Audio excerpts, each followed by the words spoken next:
అబద్ధం ఆడితే ఆకులు రాలుతాయి, చస్తావు. టెస్ట్ చేద్దాం. మేము వస్తే రైతు బంధు 15,000 రూపాయలు అవుతుంది. ఆకులు రాలాయి సార్. మాకు కనపడుతుంది కదా.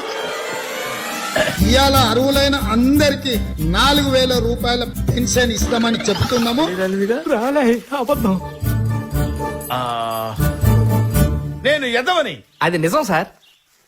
ఒక్క ఆకు కూడా రాలేదు కదా. నాకు కనపడుతుంది కదా. నువ్వు చెప్పేది ఎవరక్కడ? ఏంటండి ఏమైంది? ఏమైందంటారేంటి? ఇది పరువు గల్లీలా, పబ్లిక్ గార్డెనా? ఏమైంది సార్? ఏమైందంటారేంటి? అక్కడి సూర్యుడు ఇక్కడ మొలిసిన 4,000 రూపాయల పెన్షన్ ఇచ్చి తీర్థము.